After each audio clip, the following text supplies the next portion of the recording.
सलीके से हवाओं में जो खुशबू घोल सकते हैं, अभी कुछ लोग बाकी हैं जो उर्दू बोल सकते हैं। जरा जल्दी से देखकर बताएं, इस शेर में हर्फ वाव कितनी मर्तबा आया है? 9 मर्तबा या 10 मर्तबा? सोचें, एक मर्तबा फिर सोचें।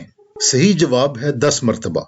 हो सकता है आप में से कुछ लोग वाव की सही तादाद का अंदाजा न कर सके हों, इसलिए कि बाज़ औक़ात हम मानूस अल्फाज की साख्त को नजरअंदाज कर जाते हैं। जैसे हो सकता है आपको लफ्ज जो में वाव न दिखाई दी हो।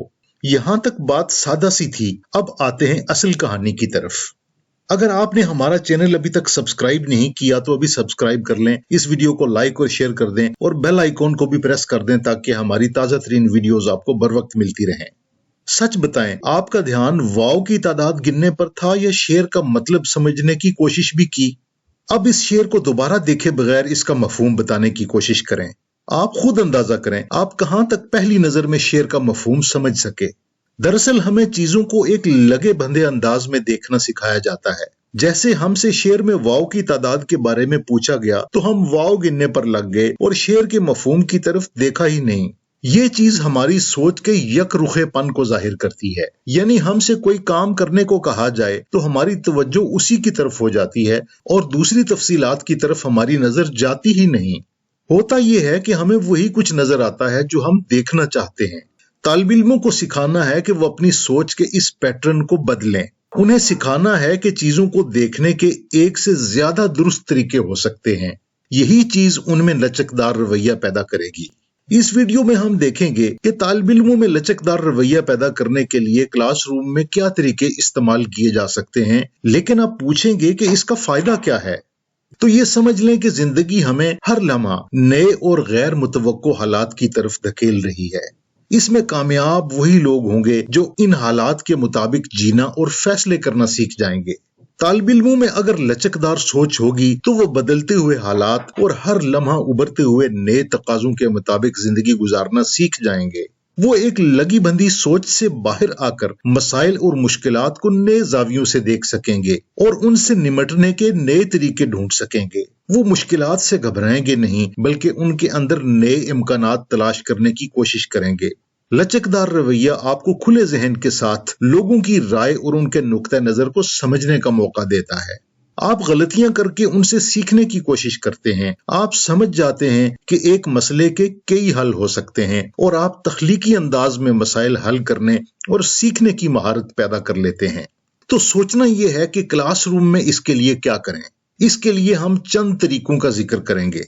पहली बात, बजाय इसके कि क्लास में हर सवाल का जवाब या हर मसले का हल टीचर पेश करे, तालिब इल्मों को मौका दें कि वो तहकीक, तजर्बे, दरियाफ्त और एक दूसरे से ताउन के जरिए नई मालूमात हासिल करें, उन्हें परखें, उनसे नताइज अखज़ करें और उन नताइज का अपने साबिका नताइज और दूसरों के काम से मुवाजना करके राय कायम करें। दूसरी बात, जहां तक मुमकिन हो असातिज़ा ऐसे जुमले इस्तेमाल करने से गुरेज करें जिसमें किसी मसले का सिर्फ एक ही हल बताने की कोशिश की गई हो या किसी सवाल के एक ही जवाब पर जोर दिया गया हो। तीसरी बात, जब असातिज़ा क्लास में बच्चों से सवाल करें तो उन्हें जवाब के लिए फौरन हाथ खड़े करने को न कहें बल्कि उन्हें थोड़ा सोचने का मौका दें। ज्यादा बेहतर होगा कि उन्हें अपना जवाब नोटबुक पर लिखने दें, क्योंकि जब कुछ बच्चे फौरन हाथ खड़े कर लेते हैं तो बहुत से तालिब इल्म दूसरों की देखा देखी ऐसा ही करते हैं। ये चीज उनके दिमाग को मजीद सोचने से रोक देती है। जब टीचर किसी बच्चे के जवाब को फौरन दुरुस्त करार दे देते हैं तो दूसरे बच्चों का दिमाग कोशिश करना छोड़ देता है, क्योंकि उनके जहन में यह ख्याल आने लगता है कि दूसरे बच्चे पहले ही दुरुस्त जवाब दे चुके हैं और जो जवाब उन्होंने देना था उसे गलत माना जाएगा। इस तरह वो उस जहनी खुशी से महरूम हो जाते हैं जो उन्हें सही जवाब की सूरत में मिल सकती थी। चौथी बात, क्लास में, होमवर्क में या असाइनमेंट्स में तालिब इल्मों से ऐसे सवाल पूछें जिनके एक से ज्यादा सही जवाब हो सकते हों। इस तरह तालिब इल्मों में मसाइल को कई तरीकों से हल करने की सलाहियत पैदा होगी। पांचवी बात, हमारे रवायती निज़ाम तालीम में यकसानियत का रुझान मिलता है, यानी सब तालिब इल्मों को एक ही तरीके से पढ़ाना और उनसे एक जैसी कारकर्दगी की तवक्को रखना। अगर उन्हें इस बदलती हुई दुनिया में रहना सिखाना है तो उनकी सोच का दायरा वसी करना होगा। मिसाल के तौर पर बच्चों को एक ग्रुप में कोई आम सी चीज जैसे मोबाइल फोन दिखाएं और हर एक को इसका कोई और नाम तजवीज करने को कहें। آپ دیکھیں گے کہ گروپ میں کتنے طرح طرح کی دلچسپ نام جمع ہو جائیں گے۔ یا بچوں سے کہیں کہ ریڈ بلڈ سیلز کی خون میں گردش دکھانے کے لیے خون کی نالیوں کو شہر کی سڑکوں کی طرح اپنے طور پر کوئی نام دیں جسے وہ آسانی سے یاد رکھ سکیں۔ کسی ڈرامے یا کہانی کو باہر سے دیکھ کر بیان کرنے کی بجائے اسی کے کسی کردار کی زبان سے بیان کریں۔ جیسے بچوں سے کہیں کہ وہ پیاسے کوے کی کہانی خود کو کوا سمجھ کر بیان کرنے کی کوشش کریں، یا ایک مشہور جگہ کی تصویر کو کسی مشہور آرٹسٹ کی نظر سے دوبارہ پینٹ کرنے کی کوشش کریں۔ چھٹی بات، طالب علموں سے کہیں کہ وہ کسی خبر کی حقیقت کو مختلف ذرائع سے پرکھنے کی کوشش کریں۔ مثلاً آپ نے ابھی سوشل میڈیا پر ایک بریکنگ نیوز دیکھی ہے، آپ اس خبر کو دوسرے ذرائع اور اکاؤنٹس پر تلاش کریں اور دیکھیں کہ اسے کتنے مختلف زاویوں سے پیش کیا گیا ہے۔ آپ کے خیال میں کون سا نقطہ نظر صحیح معلوم ہوتا ہے؟ آپ تاریخی واقعات میں جائیں اور بیان کرنے کی کوشش کریں کہ آپ وہاں موجود ہوتے تو یہ واقعہ کیسا ہوتا۔ مثلاً اگر آپ پاکستان کی پہلی دستور ساز اسمبلی کے اسپیکر ہوتے تو اسمبلی کی کارروائی کیسے چلاتے؟ یا ابو علی سینا ہوتے تو کس قسم کی کتابیں لکھتے؟ آپ طالب علموں سے اس پر سوچنے کو کہہ سکتے ہیں کہ اگر آج انٹرنیٹ کا خاتمہ ہو جائے تو دنیا کیسی ہو جائے گی۔ ساتویں بات، تخلیقی صلاحیت اس وقت بیدار ہوتی ہے جب آپ کا ذہن پرانی معلومات کو کام میں لا کر ان سے نئے خیالات پیدا کرنا شروع کرتا ہے۔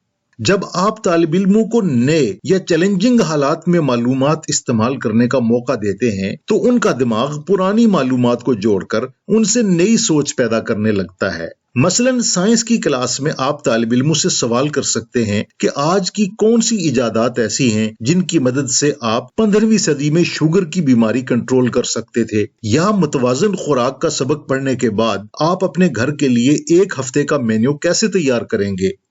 مختصر یہ کہ جب آپ طالب علموں کو اس طرح کی سرگرمیوں کے ذریعے پڑھاتے ہیں تو آپ دیکھیں گے کہ ان کا ذہن ایک نئے انداز میں کام کرنے لگا ہے۔ وہ اپنی شخصیت کو زیادہ بہتر طریقے سے منظم کر رہے ہیں، زیادہ سوچ سمجھ کر فیصلے کرنے لگے ہیں، بہتر منصوبہ بندی کر سکتے ہیں، ان کا رویہ زیادہ لچکدار ہو گیا ہے اور ان کی تخلیقی صلاحیت روز بروز بڑھ رہی ہے۔ یوں وہ اپنی زندگی کو زیادہ دانائی، خوشی اور کامیابی کے ساتھ گزارنے کے قابل ہو سکیں گے۔ اسکول بک کے پلیٹ فارم سے ہم آپ کے لیے کیریئر، شخصیت اور تعلیم و تربیت سے متعلق ان موضوعات پر ویڈیوز لے کر آتے ہیں جو کامیابی کی سیڑھیاں چڑھنے کے لیے تعلیم کے دوران اور عملی زندگی میں آپ کے کام آ سکیں۔ اگر آپ کو یہ ویڈیوز مفید لگتی ہیں یا آپ موضوعات میں کسی تبدیلی یا اضافے کے خواہش مند ہیں تو براہ کرم اس ویڈیو کے کمنٹ سیکشن میں جا کر ہمیں اپنا فیڈ بیک ضرور دیں۔ آپ کی رائے اس چینل کو بہتر بنانے میں ہماری مدد کرے گی۔ اپنا قیمتی وقت دینے کا بہت شکریہ۔